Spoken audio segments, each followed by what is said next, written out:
കുറച്ചധികം നാളായിട്ട് ചേച്ചിയായിട്ട് ഒരു കോണ്ടാക്റ്റും ചെയ്യാൻ പറ്റിയില്ല. ഫോൺ ചെയ്താൽ പോലും കിട്ടാത്തൊരവസ്ഥയായിരുന്നു. അമ്മയും ഞാനൊക്കെ ഒരുപാട് ബുദ്ധിമുട്ടി. പിന്നെ രാജീവ് സാറിന്റെ അമ്മയുടെ സ്വഭാവം അറിയാവുന്നതുകൊണ്ട് അവിടേക്ക് വന്ന അതിന്റെ പേരിൽ അവരെന്തൊക്കെ കാട്ടിക്കൂട്ടുമെന്നൊരു പേടിയും ഉണ്ടായിരുന്നു.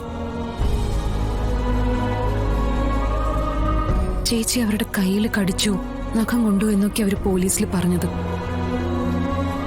ചേച്ചി എന്താ ശരിക്കും അവിടെ ഉണ്ടായേ? എന്നെ മാനസിക രോഗിയാക്ക്, അതുവഴി രാജീവേട്ടനെ കൊണ്ട് മറ്റൊരു വിവാഹം കഴിപ്പിക്കുക. അത് മാത്രമായിരുന്നു അവരുടെ ഉദ്ദേശം. അതിന് കൂട്ടു നിൽക്കുന്ന ഒരു അമ്മാവനും. അപ്പൊ രാജീവ് സാറിനോട് ചേച്ചിക്ക് ഇത് പറയായിരുന്നില്ലേ? അമ്മയും അമ്മാവനും പറയുന്നത് വേദവാക്യം എന്ന് പറഞ്ഞിരിക്കുന്ന ആളിനോട് ഞാൻ എന്ത് പറയാന്? എന്തെല്ലാം ക്രൂരതകളാ അവരെന്നോട് കാണിച്ചെന്നറിയോ? അറിഞ്ഞ ദൈവം നിലത്തിറങ്ങി വരും. അത്രയ്ക്ക് ഞാൻ ഈശ്വരനെ വിളിച്ചിട്ടുണ്ട്. നീ അവിടെ ജോലിയൊന്നും എടുക്കുന്നില്ല, ഏതു നേരം കിടപ്പാന്നൊക്കെയാ അവര് പലരോടും പറയുന്നത്. എന്റെ വളർത്തുദോഷം കൊണ്ടാ നീ ഇങ്ങനെ ആയിപ്പോയതെന്ന് അവരാ സേതുവിന്റെ അമ്മയോട് പോയി പറഞ്ഞു. ചേച്ചിയുടെ കുറ്റങ്ങൾ തന്നെയാ അവരാങ്ങളെയും പെങ്ങളും കൂടി സ്റ്റേഷനിലും വന്ന് പറഞ്ഞത്. രണ്ടിനെയും ശരിക്കൊന്ന് വിരട്ടിയാ വിട്ടിരിക്കുന്ന. അതുകൊണ്ടൊന്നും അവര് നന്നാവാൻ പോകുന്നില്ല ശാലിനി.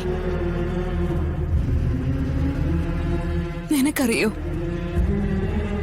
പണി മുഴുവനും ചെയ്ത് തളർന്ന് രാത്രിയിലെ ഭക്ഷണം കഴിക്കാൻ വരുമ്പോ അവര് മനഃപൂർവ്വം ചോറെടുത്ത് അപ്പുറത്തെ പശുവിന് കൊടുക്കാൻ വെച്ചിരിക്കുന്ന കാടിയിലെടുത്തിടും. എന്നിട്ടൊരു പറച്ചിലും നീ കഴിച്ചു എന്നോർത്ത് എടുത്തിട്ടെന്ന്.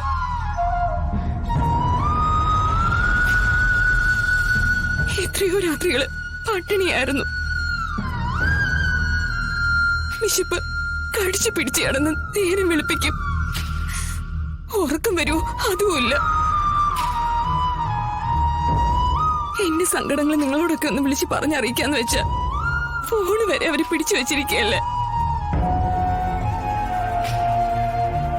ഇതൊക്കെ ശ്രദ്ധിക്കാൻ രാജീവേട്ടൻ എവിടെ നമ്മെ നേരം?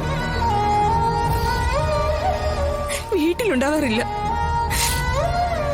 കൂട്ടുകൂടി സ്വയം സന്തോഷിച്ച് നടക്കാൻ വലിയ കാര്യമോ?